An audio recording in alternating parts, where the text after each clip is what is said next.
Next हम देखेंगे post articles. Next देखिएगा पोस्ट आर्टिकल्स। पोस्ट आर्टिकल में सेक्शन 83 जो बड़ा इंपॉर्टेंट है। आप अगर पोस्ट या कुरियर से गुड्स लाते हो, कम ऑन, आप अगर पोस्ट और कुरियर से गुड्स लाते हो तो सबसे पहले उसकी प्रोसीजर समझ लीजिएगा। ओके, यहाँ वो कुरियर जो है पर्सन इंचार्ज पोस्ट मास्टर को देता है, या फॉरेन पोस्ट ऑफिसर जो भी है, या कुरियर एजेंसी को, या अब कुरियर जो है डिसेंट्रलाइज कर दिया गया है, इसलिए इंटरनेशनल कुरियर टर्मिनल्स बहुत सी जगह सेटअप किया है, या फॉरेन पोस्ट ऑफिस बहुत सी जगह सेटअप किया है, वहाँ कुरियर आ जाएंगे, वहाँ असेस हो जाएंगे, कस्टम ड्यूटी सर्टिफाई हो जाएगी, पोस्ट मास्टर आपके यहाँ कुरियर लेके आएगा, आपसे कस्टम ड्यूटी कलेक्ट करेगा और डिपार्टमेंट को दे देगा। सेक्शन 83 क्या कहता है कि पोस्ट या कुरियर के केस में आपने रिलेवेंट डेट कौन सी लेनी चाहिए। कम ऑन, मैं आपका ध्यान चाहूँगा, पोस्ट और कुरियर के केस में आपने रिलेवेंट डेट कौन सी लेनी चाहिए।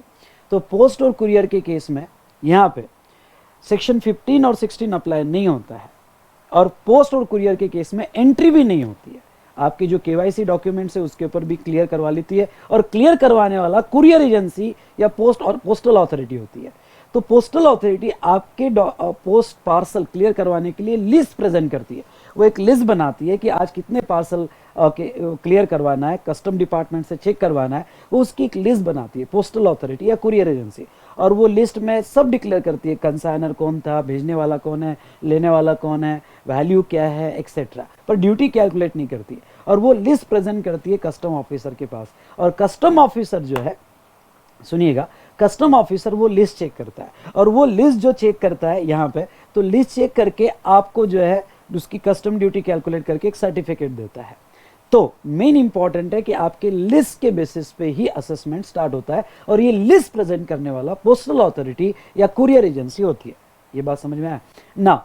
पहला थॉट, आप किस दिन के रेट लोगे? जिस दिन जो पोस्ट से आपने बुलाया या जो कुरियर एजेंसी से आपने बुलाया, उसने जिस दिन लिस्ट प्रेजेंट की, इंपोर्ट के केस में उस दिन उसने जो लिस्ट प्रेजेंट की टू कस्टम अथॉरिटी, उस दिन का रेट लिया जाएगा, फिर वो वेसल हो या एयरक्राफ्ट हो। Date of presentation of list वो लिया जाएगा, लेकिन वेसल में एक एक्सेप्शन है जो एयरक्राफ्ट और व्हीकल में नहीं है, बहुत इंपॉर्टेंट। वेसल के केस में एक एक्सेप्शन है। क्या एक्सेप्शन है वेसल के केस में? तो वेसल के केस में जो एक्सेप्शन दिया है कि अगर आप, बहुत सी बार वेसल के केस में टाइम लगता है पार्सल आने को, तो प्रायर लिस्ट प्रेजेंट हो जाती है, पोस्टल डिपार्टमेंट या courier agency prior list present कर देता है। तो पोस्टल डिपार्टमेंट या कुरियर एजेंसी जो प्रायर लिस्ट प्रेजेंट कर देता है, आप मेरी बात समझ रहे हो, तो वो प्रायर लिस्ट अगर प्रेजेंट हो गई तो फिर date of arrival of vessel लिया जाएगा। इसी वेसल के केस में date of entry inward of vessel नहीं, क्योंकि एंट्री इनवर्ड कंसेप्ट पोस्ट को नहीं लगते, पेरिशेबल गुड्स को नहीं लगते, बैगेज को नहीं लगते। तो date of arrival of vessel, जिस दिन वेसल अराइव हो जाएगा इंडिया में, ओके, उस दिन का रेट लिया जाएगा अगर लिस्ट प्रायर होगी तो। इसलिए यहाँ दो पार्ट की है, पहला वेसल से इंपोर्ट किया, दूसरा एयरक्राफ्ट व्हीकल से। वेसल से इंपोर्ट किया और आपने लिस्ट दी आफ्टर अराइवल, यानी पहला थॉट, आप अराइव होने के बाद लिस्ट दे रहे हो, तो date of presentation of list by postal authority वो लिया जाएगा। लेकिन अगर आपने लिस्ट बिफोर दी तो फिर डेट ऑफ अराइवल लिया जाएगा, date of arrival of vessel लिया जाएगा। पर ये दो ऑप्शन सिर्फ वेसल के केस में, ये आपने पढ़ के जाना, एमसीक्यू के लिए बड़ा इंपॉर्टेंट है। एयरक्राफ्ट और व्हीकल के केस में वो प्रायर हो या आफ्टर हो, कम ऑन, वो प्रायर हो या आफ्टर हो, okay, date of presentation of list ही लिया जाएगा, date of presentation of list दिया जाएगा। उसके बाद में एक्सपोर्ट गुड्स होगा, तो एक्सपोर्ट गुड्स में कुछ नहीं बेटा, सिंपल, जिस दिन आप पार्सल डिलीवर्ड करोगे पोस्टल अथॉरिटी, या फिर आप पार्सल डिलीवर्ड करोगे किसको, तो यहाँ कुरियर एजेंसी को, तो date of delivery of parcel उस दिन का रेट ले लिया जाएगा। तो ये था सेक्शन 83। उसके बाद में सेक्शन 84,